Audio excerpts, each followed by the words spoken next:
And we're at the rear of the restaurant. You'll notice right behind me here, the mobile command center. It's been set up since the early hours. There's also forensic officers here. If you can see at the rear of the restaurant, there's a tent set up. That's at the back doors of the restaurant. That's where officers have been taking their suits on and off, the white suits that they have to wear as they go in and out of the restaurant. And the scene, it's also quite large. The police tape isn't just at the front of the restaurant around the parking lot. You'll see here, it goes all the way around the back of the property. Earlier, Peel police officers were here scouring the brush for any signs of evidence. Now, earlier I was also visiting the home of the owners of Bombay Bhel, and we also spoke with one man who was having dinner inside the restaurant last night when the bomb went off.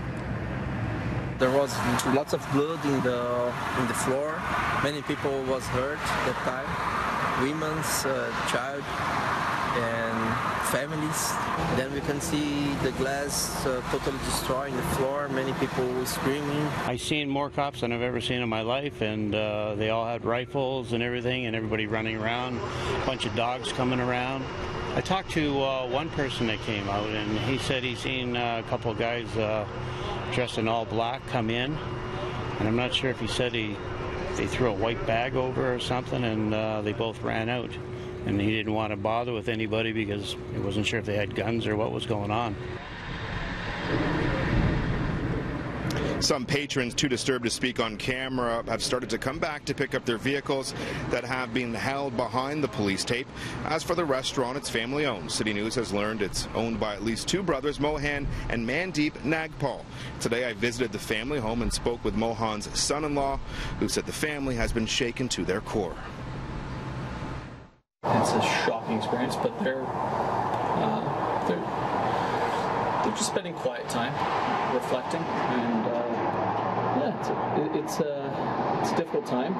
It's a difficult time in our society in general, and it's an opportunity for our society to love a little bit more and learn to love a little bit more. Right? Hate won't end this. Love will end this. Right? And when we start to love one another a little better, it'll change the world, right? And that's what we got to put out there. So, an emotional day for everyone. Yeah, absolutely, absolutely. Any idea of a motive behind who these people are? Nothing like that. We also spoke with the Consul General for India in Toronto today, who rushed to Sunnybrook last night to be with the critically injured and their families. I personally went there to trying to meet them, but of course they were not in a condition to meet us. But I met the families of those victims. Families were quite shattered. They were shocked.